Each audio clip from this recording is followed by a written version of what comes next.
Après les dernières frappes russes de ce vendredi, la Compagnie nationale d'énergie ukrainienne a déclaré une situation d'urgence, alors que plus de la moitié des consommateurs d'électricité du pays ont été touchés. Toutefois, la défense aérienne ukrainienne est parvenue à abattre 60 des 76 missiles tirés par la Russie, selon le commandant en chef des forces armées ukrainiennes. Les attaques ont été signalées à Odessa, Kharkiv, Kryvyi Rih, Zaporijjia et Kiev. Quant aux 40 missiles tirés sur la capitale ukrainienne, 37 ont été abattus. Selon l'Institut pour l'étude de la guerre, les objectifs de Vladimir Poutine n'ont pas changé. Le président russe utilise 2 efforts militaires simultanés pour tenter de reprendre le contrôle de l'Ukraine et obtenir des concessions territoriales majeures.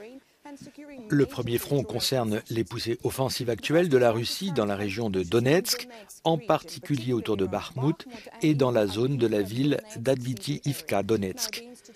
Toujours selon le groupe de réflexion américain, Vladimir Poutine aurait donné l'ordre aux troupes russes d'achever la capture de l'ensemble de la région de Donetsk et les offensives russes actuelles s'inscrivent dans le cadre de l'exécution de cet ordre. Les frappes massives de missiles russes contre les infrastructures ukrainiennes critiques constituent le 2e effort militaire de la Russie pour contraindre l'Ukraine à se rendre.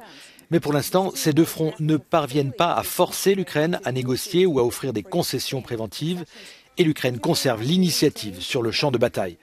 Selon le groupe de réflexion américain, Vladimir Poutine pourrait donc être en train de créer des conditions d'un 3e effort militaire en préparant une nouvelle offensive contre l'Ukraine durant l'hiver 2023.